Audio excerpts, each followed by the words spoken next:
आऊज़ुबिल्लाहिमिनश्शैतानिर्रजीम बिस्मिल्लाहिर्रहमानिर्रहीम। अस्सलाम वालेकुम वीवर्स। आज हम लेकर आए मज़ेदार से टिक्का जो बनाएंगे हम घर में और कढ़ाई में, जो बहुत ही लजीज और उम्दा बनेंगे। इसके लिए किसी सीखों की ज़रूरत नहीं है, आप आसानी से इसको कढ़ाई में बना सकते हैं। चलते हैं रेसिपी की तरफ। हमने ले लिए हैं आधा किलो की बोटियाँ। अच्छे से इसको हमने पीसेस में डाल दिया है, बना लिया है। और पीसेस बनाने के बाद हमने इसमें थोड़ी सी चिकनाई भी छोड़ी है, क्योंकि चिकनाई का भी एक अच्छा सा फ्लेवर होता है। चिकनाई आप ख़ास तौर पर वो लीजिएगा जो घुल जाने वाली हो। अब इसमें हमने डाल दिए हैं 2 टेबल स्पून दही, 1 टीस्पून कच्चा पपीता पिसा हुआ और 1 टीस्पून भर के हमने इसमें डाल दिया है लहसुन अदरक का पेस्ट, और 1.5 टीस्पून हमने इसमें डाला है टिक्का मसाला। 2 टीस्पून हम इसमें डालेंगे पिसी हुई लाल मिर्चें, हाफ टी स्पून हल्दी पाउडर, और हाफ ही टीस्पून हम इसमें डालेंगे गरम मसाला पाउडर। लेमन इसमें डाल देते हैं। लेमन हमने इसमें डाला है पूरा 1 लेमन आप इसमें डाल दीजिए। जूस, लेमन जूस हमने इसमें ऐड कर लिया है, जो टिक्कों में मज़ीद ज़बरदस्त सा फ्लेवर देता है। अब इसको हम अच्छे से मिक्स कर लेते हैं। सारे मसाले को यकजान कर लेंगे बोटियों में, ताकि हमारे टिक्के बहुत ही ज़बरदस्त और शानदार से बनेंगे।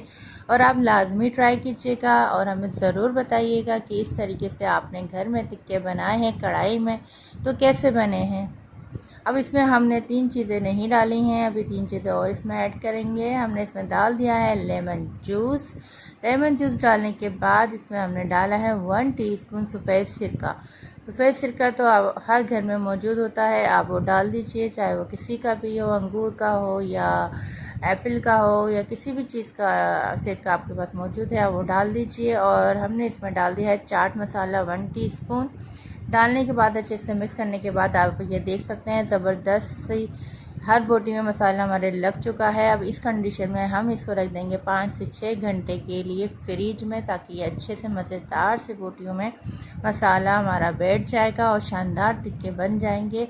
और हमने जब इसको 5 से 6 घंटे के लिए रख दिया है तो हमें इसको मज़ीद कुकर में रखने की ज़रूरत नहीं पड़ेगी। अगर आपको इसको 2-3 घंटे में ही बनाना है और आप इसको फ़ौरन खाना चाहते हैं तो आप कुकर की मदद से आप इसकी हेल्प ले सकते हैं।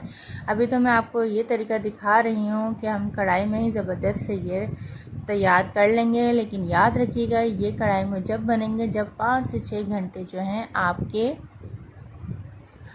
मसाला लगा के आप इसको रख देंगे। जब ये 5 से 6 घंटे मसाला लगने के बाद पपीते का एक तरीका होता है कि जब हम पपीता लगाते हैं तो वो जल्दी से आपकी कुक हो जाती है। और पपीते के अलावा हमने इसमें सिरके का भी इस्तेमाल किया है, तो वो भी बोटियों को गलने में बहुत ज़बरदस्त सा मदद करती है। अब ये हमारी बोटियाँ ज़बरदस्त ही माशाल्लाह से बहुत लजीज तैयार हो चुकी हैं। हमने कोयले का अभी दम लगा दिया है बातों बातों में, और आप ये देख सकते हैं बहुत ही बेहतरीन ज़बरदस्त टिक्के आपके सामने तैयार हैं।